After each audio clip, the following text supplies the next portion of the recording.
Escapades for Your Life of Epic Adventure came after Lost Cat. It's for middle grade girls, but boys love it too. And it is an exhortation or it's a sort of a battle cry. It's it's a cheer for girls to get outside and learn bravery. And it really struck a nerve, I think, with parents that were raising girls to be very timid without even knowing it, and that in that way they lose confidence really early and almost permanently because we teach them to lead with fear, whereas we teach boys to lead with bravery. And so I wanted to point that out, and I pointed that out mostly in articles and essays. And I had a New York Times essay that went viral, and I think it really struck a nerve with parents, like I said. And I had a TED talk about it. And it's an interesting topic, and I was really heartened that the Gutsy Girl has done so well. It's a funny book. It's about my misadventures and mistakes.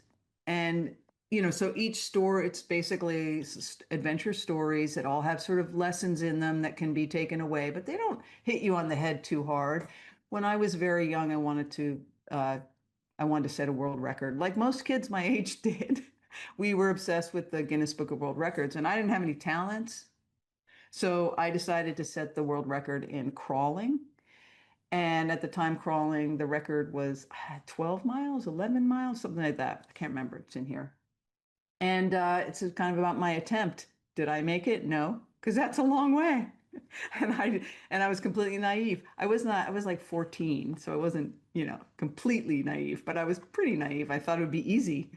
I did go 8.5 miles, which is, not. So anyway, it's that kind of funny story. Or there's also a story about when I was on Denali as a rescue volunteer, and the paramedic ranger I was with fell into a crevasse. So it's about trying to get him out of the crevasse and save his life. So, and all the dumb things I did. So I didn't really save his life, but I didn't kill him.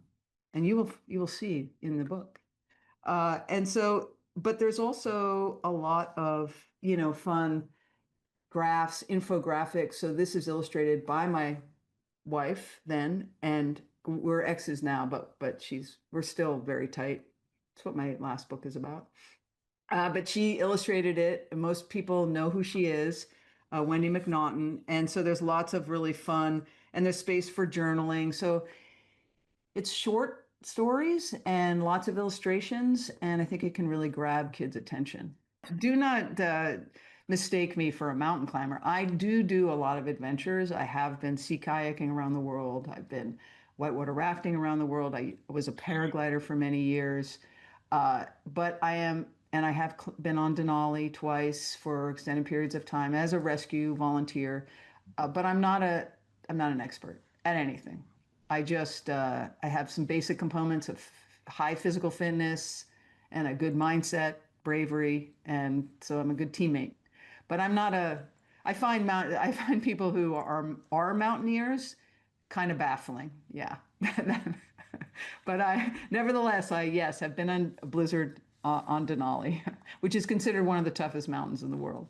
Kids have so many sort of ricocheting emotions. I think being able to sit down and make them real by putting them on paper is important and can be illuminating and just refreshing for kids. I mean, most kids I know had a diary or a journal of some sort. So I didn't actually, but I wrote a lot of letters to like my best friend and my twin sister about adventure. So, and I obviously became a writer and write mostly about sort of, I use myself as a device in most of my books.